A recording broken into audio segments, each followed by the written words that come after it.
नमस्कार मित्रों। भारतीय संस्कृति में माता, पिता और गुरु, इन तीन का बड़ा महत्व है।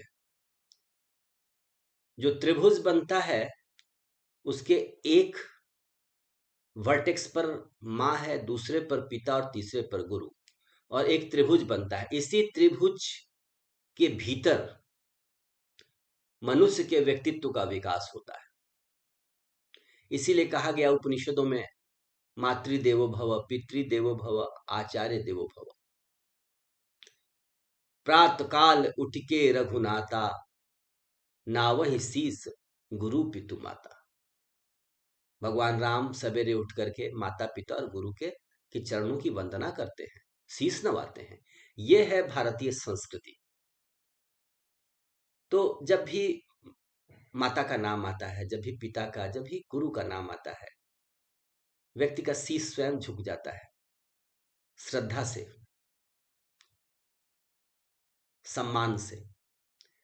तो इसी संदर्भ में उपनिषद तो कहते ही है कि मातृदेवो भव, पितृदेवो भव, आचार्य देवो। एक बहुत विख्यात स्टेटमेंट है संस्कृत में, उपाध्यायात दशम आचार्य, आचार्याणाम शतम पिता, सहस्त्रम तु पितृन माता, गौरवेन अतिरिच्यते। सामान्य शिक्षा देने वाले जो उपाध्याय हैं, जो यज्ञोपवीत देते थे, उसके बाद गायत्री मंत्र दे करके कुछ पढ़ाते उढ़ाते थे बचपन में, उपाध्याय।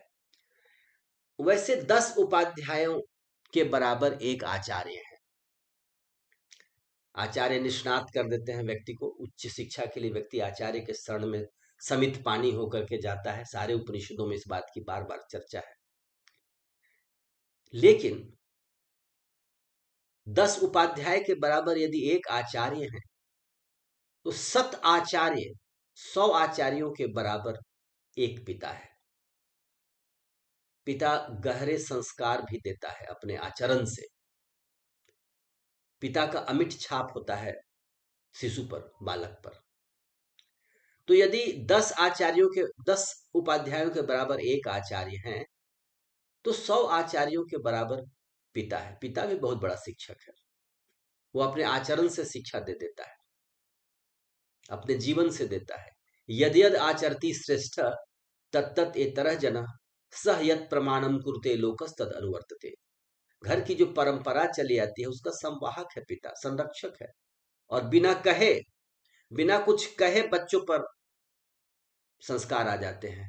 बच्चों में बहादुरी, वीरता, त्याग, सेवा जैसे दुर्लभ दैवीय गुण विकसित होते हैं केवल पिता के आचरण को देख करके। तो यह एक अकथ कहानी है। पिता अपने आचरण से, अपने स्वभाव से बहुत अधिक प्रभावित करता है व्यक्तित्व को।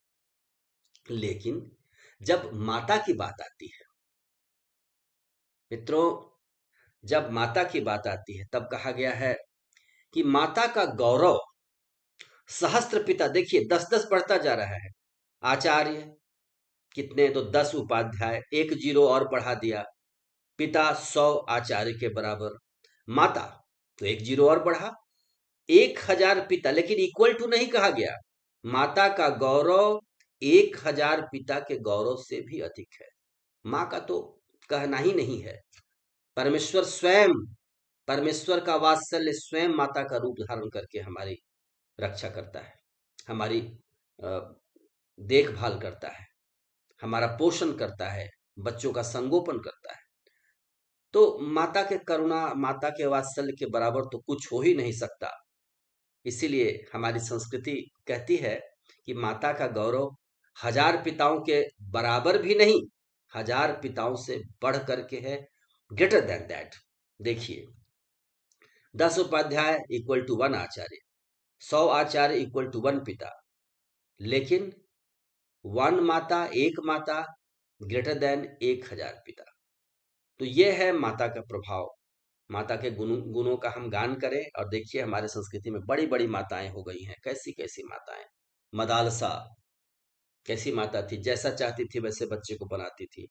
अगर हमारे संस्कृति ने शिवाजी को, बाल गंगाधर तिलक को, समर्थ गुरु रामदास को, भगवान राम जैसे लोगों को, कृष्ण जैसे लोगों को उत्पन्न किया है, दयानंद सरस्वती जैसे लोगों को उत्पन्न किया है, तो इसमें उनके माताओं का बहुत बड़ा गौरव है, बहुत बड़ा स्थान है।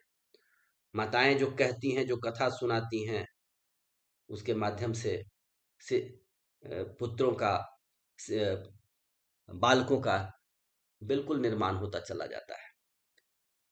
मुझे यहाँ पर कैकई माता का याद आ रहा है। कैकई माता को बिल्कुल याद किया जा सकता है, जो आराम की जिंदगी में पल रहे पुत्र को घर से बाहर भेज दी, ताकि पुत्र का जीवन चमक उठे, पुत्र की प्रतिभा जग जाहिर हो। ऐसी माताएं बड़ी दुर्लभ हैं। लायंस के प्राइड होते हैं। बच्चों को ट्रेनिंग कौन देती है? लायनेस ट्रेनिंग देती है। और वो चूंकि वो पर निर्भर न रह जाएं, एक दूसरे पर डिपेंडेंट न रह जाएं, इसलिए उन्हें बिल्कुल घर से फिर खदेड़ दिया जाता है।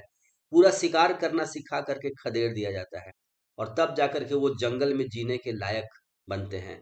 अपनी प्रतिभा को वो पहचानते हैं, अपने हिडन पोटेंशियल को वो रियलाइज कर पाते हैं।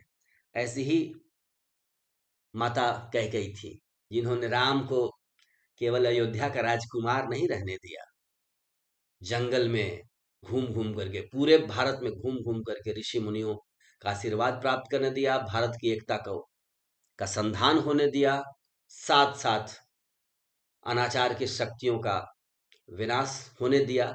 इस तरह से राम को अमित अवसरों से परिपूर्ण करने वाली माता कैकेयी को हम आज याद करें, और फिर इस बात पर ध्यान दें कि माता का गौरव 100 पिता से बढ़ करके है।